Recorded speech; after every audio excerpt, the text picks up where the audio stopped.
If I don't get this engine running, I'm dead. Literally dead. Ethan Cross slammed the hood of his blood-red Ferrari and cursed under his breath. The Mojave sun poured molten light down on him like punishment from a vengeful god. Sweat soaked through his designer shirt. His face, usually the cool, confident mask of a billionaire tech mogul, was flushed, twisted with frustration. The phone in his hand flashed. No signal. Again. He hurled it against the passenger seat. 6,000 square miles of nothing, and I had to break down right in the middle of it. The desert around him stretched endlessly, the asphalt shimmering like liquid. Sand, rocks, heat, silence. No people, no cars. Just a cruel sky and a choking sense of isolation. Ethan's lips were cracking, and his water bottle was long dry.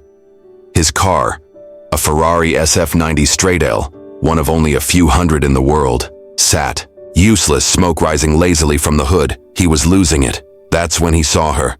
At first, she looked like a mirage, just a shadow wobbling in the heat, stepping barefoot along the edge of the highway. A child, a girl, 10, maybe 11, dark-skinned, wearing faded denim overalls and a pink t-shirt stained with dust. In one hand, she carried a battered toolbox. In the other, a jug of water. Ethan blinked and shielded his eyes. What the hell is this? The girl stopped a few feet away from him, calm as a cloud in a burning sky. She set the jug down gently and spoke like she was asking if he wanted sugar in his tea. Car trouble? Ethan stared at her like she'd descended from another planet. You shouldn't be out here. It's 110 degrees. So shouldn't you, she replied, unfazed. I've got water. You want some? He hesitated. Pride prickled at his throat, but thirst won. He reached for the jug and drank. It was warm, but it might as well have been gold. Thanks, he said grudgingly. Where's your family? Around, she said vaguely. But you're the one who looks stranded. She pointed at the Ferrari's smoking hood with a chin nod. You got a busted cooling line, maybe worse. Engine's overheating. Ethan barked a dry laugh. You're 10. I'm 10 and a half, and I fix cars. Want help or not? She set the rusty toolbox down like she owned the asphalt. No offense, kid, but this is a $250,000 car. No offense, she echoed, but it's not going anywhere. He opened his mouth to protest, but the heat, the loneliness, the hopelessness of it all choked the fight right out of him. And the way she looked at the car? It was the look of someone who knew. Ethan muttered under his breath and popped the hood. Fine. You touch it, you break it. You're buying it. She grinned. Deal. Then she went to work. She stood on her toes and propped the hood open with one arm, peering inside like a surgeon examining an open chest cavity. Her tiny hands moved with surprising skill, checking hoses, tapping the thermostat housing, adjusting the radiator cap with an old rag. Ethan stood beside her, arms crossed, watching this barefoot mechanic do what half a dozen Ivy League engineers might fumble with. Where'd you learn to do this? My grandpa taught me on his '84 Oldsmobile before he passed. That's different from a Ferrari.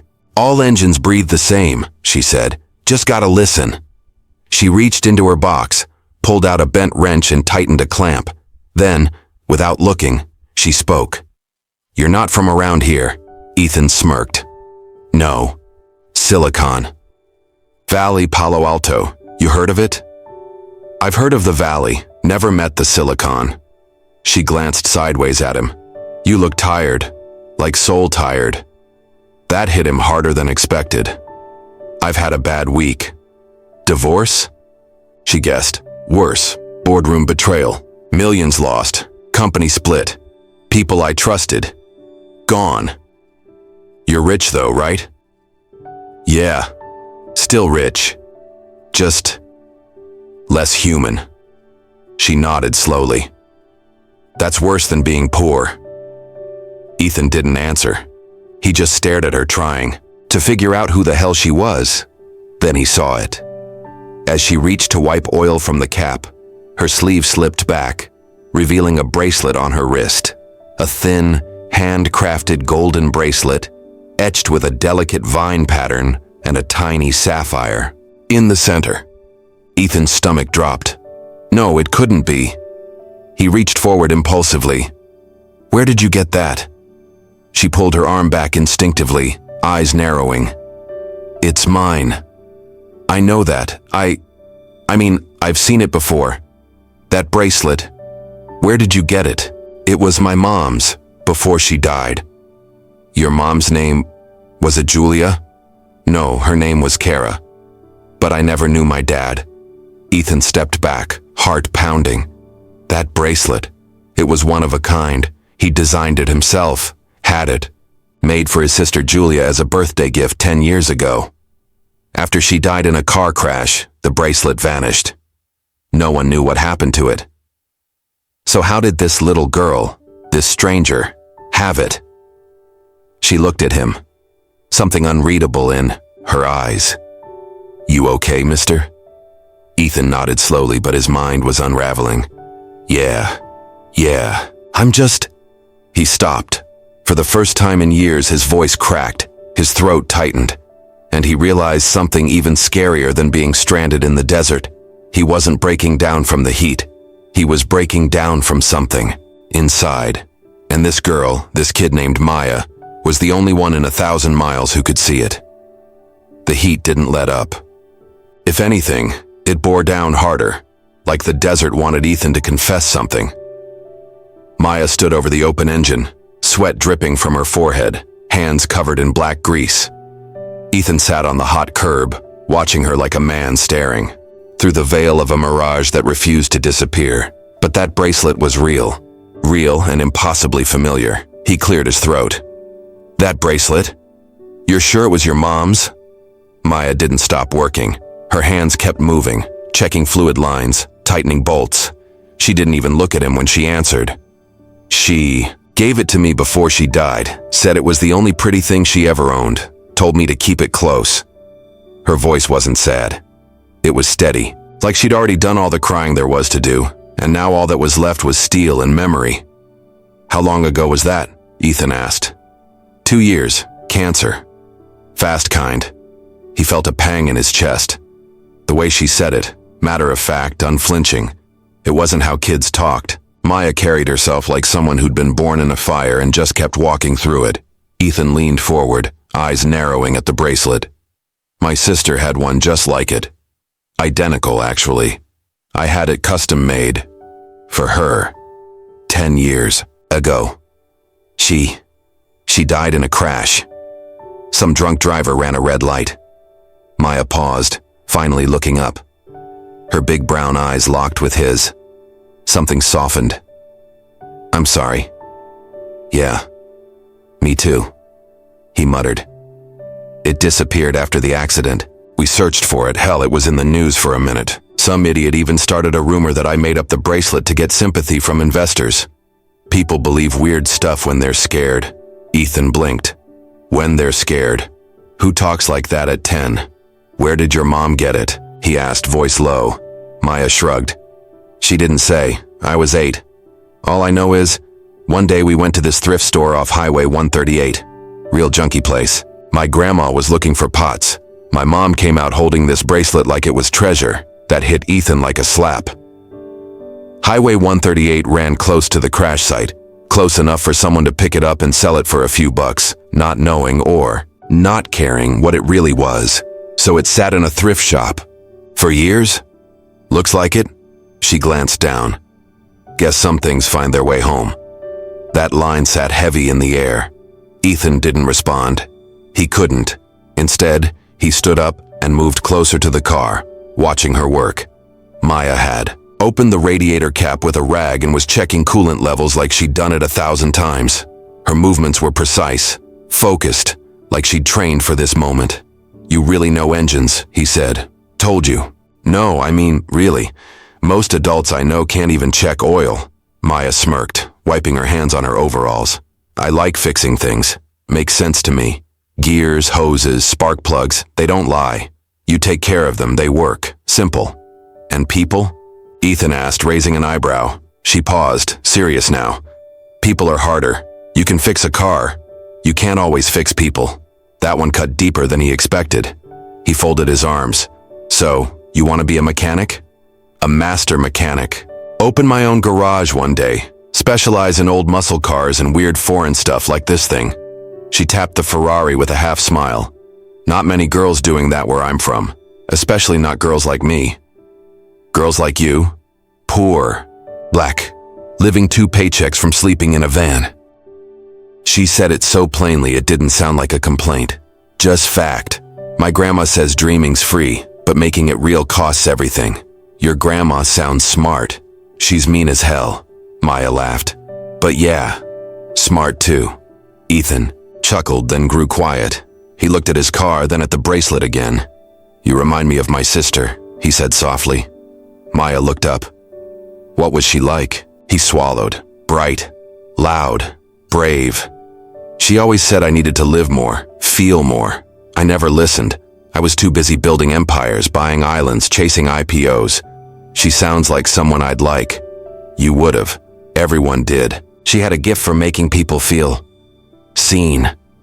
I didn't know how much I needed that until she was gone. A silence settled between them. The kind that wasn't awkward, just real. Heavy with things unspoken.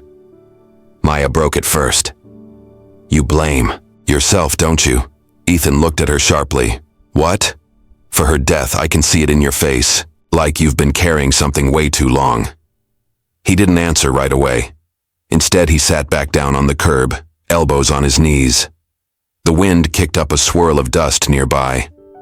I was supposed to pick her up that night. She'd called me twice. I ignored her.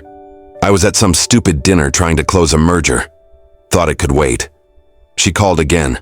I turned off my phone. He closed his eyes. She took a cab instead. Driver was drunk. Hit head on. They both died on impact. His voice cracked on the last word. Maya didn't speak. She just listened. After that, everything changed. I made more money. Grew the company. But I got colder. Meaner. I started treating people like numbers. And I never told anyone what really happened. He looked at her, eyes glistening. You're the first person I've told in 10 years. She nodded slowly, then reached into her toolbox, pulled out a small wrench and handed it to him. Here, she said. Tighten that clamp on the left, it'll help. Ethan took it, hands trembling slightly. He knelt beside her and did as instructed. For a moment, they worked in silence, 2 souls soldering something back together. When they were done, she closed the hood and dusted off her hands.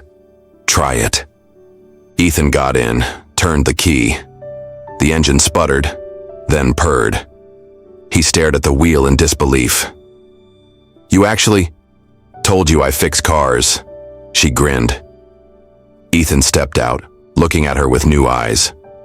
She wasn't just a random kid anymore. She was part mystery, part miracle, and maybe, just maybe, a messenger sent by someone he thought he'd lost forever. As the sun dipped lower, casting long shadows across the highway, Ethan looked out over the desert.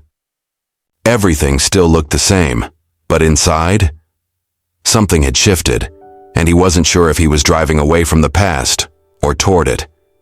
The engine purred like a contented cat beneath the hood.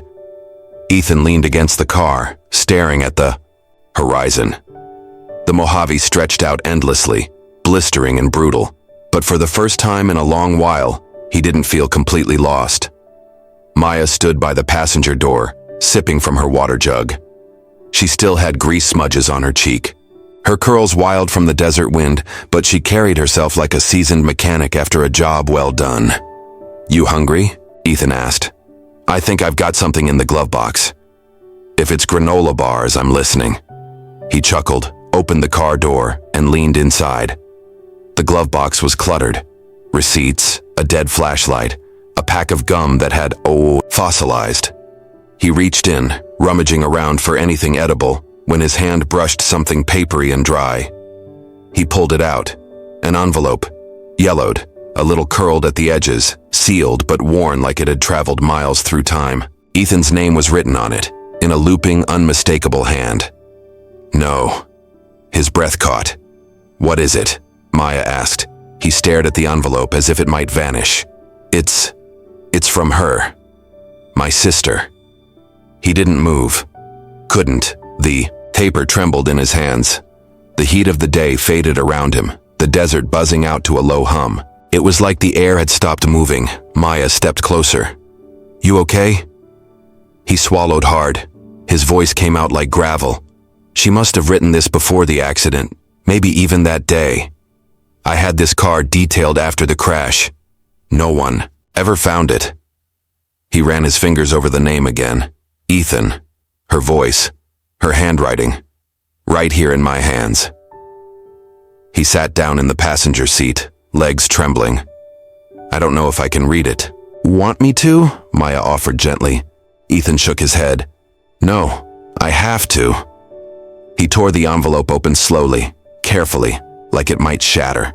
The letter was one page, folded neatly, written in blue ink. He began to read. "Dear Ethan, I don't know if you'll ever read this, but I had to write it anyway. You've been pulling away lately. Too many meetings, too many screens. I know you're building something incredible. I see it. I've always seen it. But I also see what it's costing you, and I miss my big brother. You blame yourself. You always do. For Dad, for Mom, for every deal gone sideways. You carry the whole world on your shoulders like you're afraid. It'll break if you let go. Please don't carry me too. If anything ever happens to me, promise you'll remember this. I was proud of you. Every single day. Even when you messed up. Even when you shut me out. You have a beautiful heart, Ethan. I just hope someday you'll stop guarding it so hard. Love, Claire." By the last word, Ethan was sobbing. Silent at first, then guttural, body shaking. Sobs that broke the air open. 10 years of buried grief, guilt, rage. It all surged through him like a dam finally giving way. He clutched the letter to his chest and rocked back and forth like a child. His designer shirt was soaked in tears. For once, he didn't care. Maya didn't say anything. She just stood nearby, watching with an old soul's patience. When the worst of it passed, she walked over, opened her rusty toolbox, and pulled something out, a wrench. She handed it to him without a word. Ethan looked at it confused. "What's this for?" "You can't fix grief with tools," she said softly. "But maybe it reminds you. You're not broken beyond repair." He looked at her, really looked at her, 10 years old, standing in the desert, holding a wrench like it was a sword of truth. "People aren't machines, Mr. Cross, but we can still be fixed." His chest hitched again. This kid, this incredible kid. She saw right through him. He nodded slowly. "Yeah, maybe we can." They sat side by side on the curb, the golden sun sinking lower in the sky. The kind of light that paints everything, in forgiveness. After a while, Ethan spoke again. "She always believed in me, even when I didn't deserve it. Sounds like a good sister. The best. Then honor her. Live like she believed you could." He nodded, still holding the letter. "What about you?" he asked. "Who believes in you?" Maya shrugged. "Grandma, I guess. But she's tired. Been working 2 jobs since forever. She used to say, 'Dreams are for rich people.' She ever meet someone who used to be rich and finally woke up?" Maya smiled sideways. "You volunteering?" Ethan laughed through the remnants of his tears. "Maybe I am." He looked back at the letter. "You know, I spent so long building walls to keep pain out, I didn't realize I was also keeping everything else out. That's what walls do. Good for defense, bad for living." She reached for the wrench again, flipped it in her hand like a toy. "Want to hear something funny?" she said. "The first time I ever touched a wrench, I broke my grandma's sink. Water shot everywhere. I cried so hard I thought she'd disown me. What did she do? Laughed, then showed me how to fix it. Told me mistakes make the best teachers." Ethan leaned back, gazing up at the endless sky. "She sounds amazing. She is. And she makes the best fried okra on earth. Now I really owe you." They both laughed, then silence again. But this time it wasn't heavy. It was warm, safe. The Ferrari gleamed in the dying light. Fixed, thanks to a girl who should have been playing hopscotch. not rewiring ignition coils. And in the glove box, a letter that waited a decade to heal a heart. Ethan folded the note gently and slipped it into his breast pocket over his heart. Thank you, Maya, not just for the car, for all of it. Wasn't nothing, you just needed a tune-up. You ever think about how strange it is? You showing up here out of nowhere wearing a bracelet I thought was gone forever? Maya tilted her head. Sometimes strange is just the universe trying to tell you something. And what's it telling me? She stood up and stretched. Maybe you're not as lost as you think. The Ferrari purred. This time not from a showroom, but from resurrection. Its engine idled, clean and steady, shimmering under the late afternoon heat. The desert had never looked so still. The wind had quieted. The sky bled orange. It should have been a moment of triumph. Ethan closed the hood, brushing the dust from his hands. She's ready, he said, half proud, half incredulous. Maya smiled. Told you we could do it. Yeah, well, I might have had some help. She grinned, wiping her hands on her overalls. The way she stood next to the car, like it was hers too, like she'd brought it back to life with pure stubbornness. It hit Ethan harder than he expected. For the first time in a long while, he felt like he was exactly where he was supposed to be. And then, the air changed. It was subtle at first. A strange, sharp smell. A faint hiss on the wind. Ethan turned toward the hills, and his stomach dropped. Smoke. Thick, dark tendrils rising over the ridge, twisting like fingers into the dying sky. Is that? Maya started. Yeah, Ethan said, already moving. Brush fire. The desert was cruel that way. One stray lightning strike, one flicked cigarette, and the whole horizon could go up in smoke. The dry scrub, the wind. It didn't take much. They jumped into the car. Ethan hit the ignition and threw it into gear. As the car tore across the dusty trail, the smoke thickened behind them, turning the golden sky to ash. Flames danced in the distance, low at first, like whispers, but growing fast. They rounded Ayo Bend, and Ethan saw the road stretching ahead clear for now. We'll make it out, he muttered, gripping the wheel. We'll be fine. Then Maya screamed, Stop! Ethan slammed the brakes. The car fishtailed, dust and gravel spraying everywhere. He turned to her, heart pounding. What? What is it? She pointed toward the brush near a cluster of Joshua. Trees just off the road. I saw something. In the fire, it looked like a coyote pup. A pup? Maya, no, we don't have time. It was trapped, caught in the barbed wire. The smoke was thicker now. The fire had jumped a ridge and was racing downhill, devouring the dry scrub. It'll die, she said, voice shaking. Ethan looked at the flames, then at Maya, then at the road, the way out, the way to safety. It's not your job to save everything, he said, trying to sound firm, but his voice cracked. Someone has to try. And with that, she threw open the door and ran. Maya! Ethan cursed and hesitated for 1 second too long. The fire roared louder, the sky turning orange-gray with smoke. He could leave. She was just a kid. Stubborn, brave, wild. But no, not this time. For once, Ethan Cross didn't do the easy thing. He turned off the engine, grabbed his jacket, and ran after her into the smoke. The heat hit him like a wall. Every breath tasted like rust and ash. The flames crackled louder now, alive, angry. Maya! He shouted. No answer. He moved toward where she'd pointed. The visibility dropped fast. Smoke coiled around him, searing his lungs. The flames licked the dry shrubs ahead. Then he saw her. Maya was crouched low beside a twisted stretch of barbed wire. Her jacket was wrapped around something, small, trembling, its fur matted with soot. The pup. She was coughing, her eyes red and streaming. The fire had crept closer while she shielded it with her body. Maya, she looked up, startled. I couldn't leave it, she rasped. Give it to me, Ethan said, crouching. We've got to go, now! He pulled off his shirt and wrapped it around his arms. The barbed wire had snagged her pants, and the pup was squirming in her. Grasp! Smoke stung their eyes.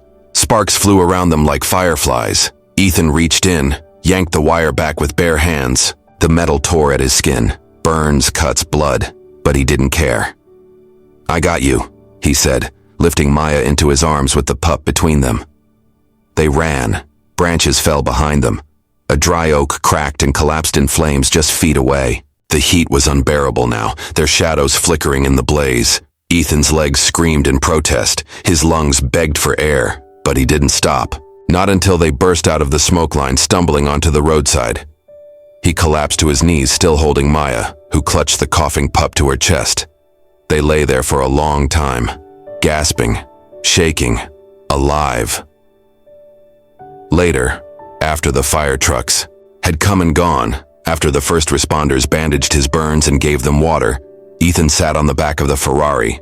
Wrapped in a blanket, Maya sat beside him, her hair singed at the tips, still cradling the pup. "You didn't have to come after me," she said quietly. Ethan turned to her. His arms were red, raw with burns, but he smiled. "Yeah, I did." "Why?"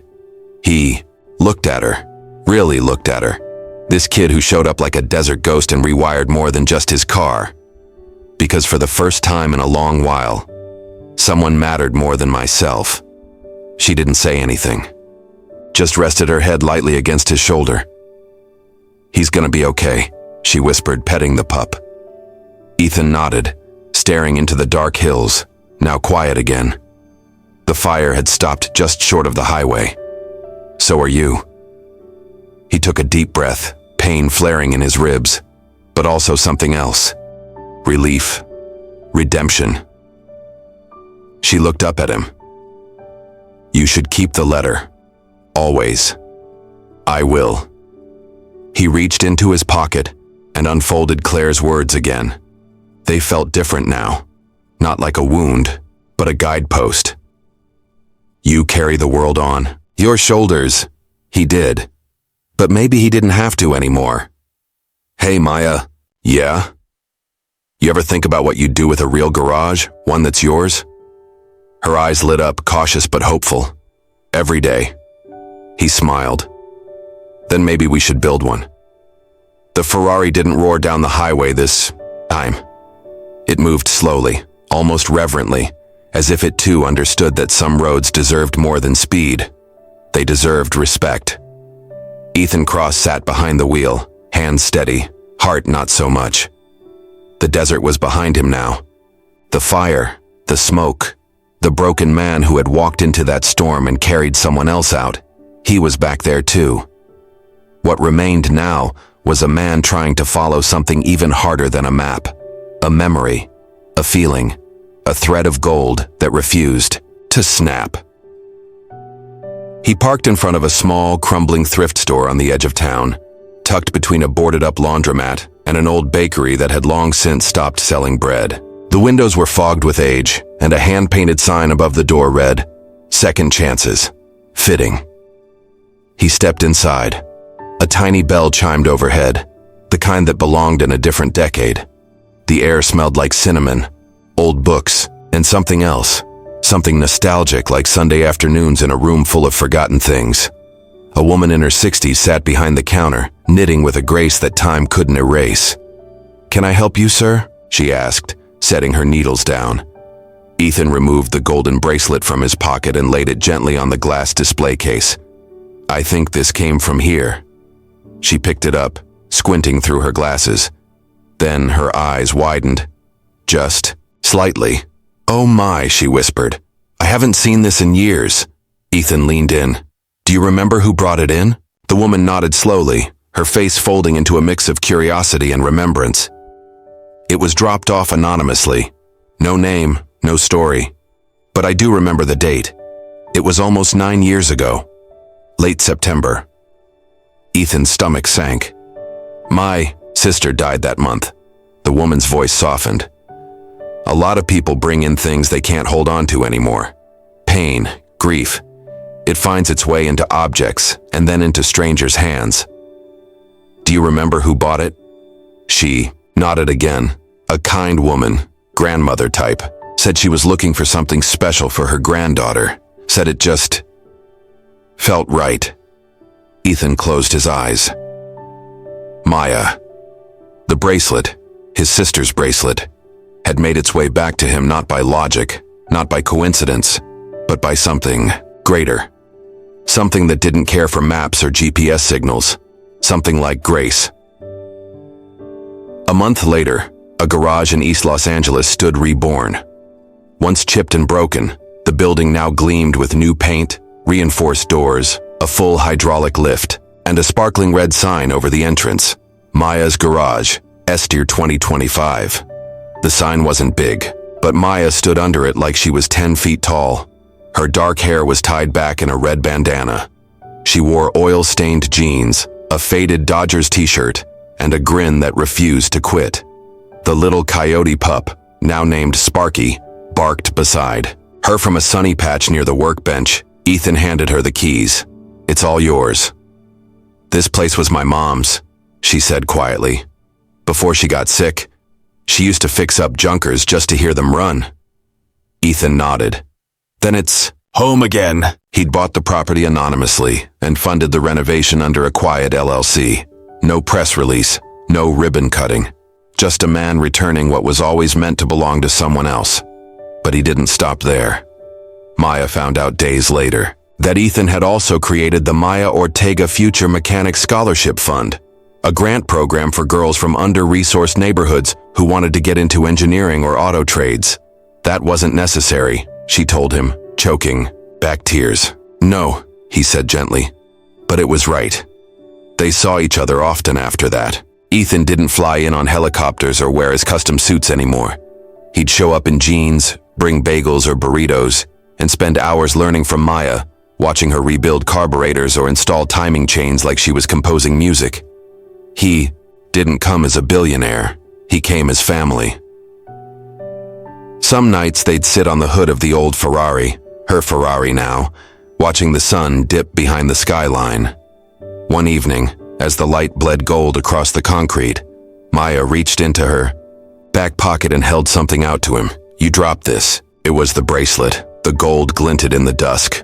Still simple, still beautiful, still a thread between past and present. Ethan stared at it, his heart rising to his throat. "Maya, your sister would have wanted you to keep it," she said.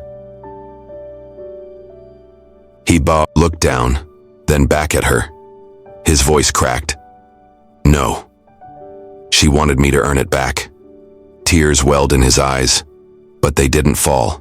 Not this time. Instead, he let Maya slip the bracelet onto his wrist. The metal was warm from her hands. He looked at it, not as a weight anymore, but as a promise. Sometimes life doesn't give you clean starts. Sometimes it gives you broken cars, lost letters and fires you have to run through just to figure out who you are. Sometimes, if you're lucky, it gives you a kid like Maya, a kid who talks to engines like they're friends and runs into the smoke to save something small and scared. And, if you're even luckier, it gives you a second chance, not at the road behind you, but at the one still ahead. Ethan Cross stood outside the garage one evening, watching Maya help a customer with a flat tire. Her hands were covered in grease. Her smile was full of fire. He touched the bracelet on his wrist and smiled. "You didn't just fix my car," he whispered to her once, not long ago. "You fixed the road I thought I'd lost." And in that moment, under the sunlit haze of Los Angeles and the warm hum of a working engine, the road no longer felt so broken. It felt new.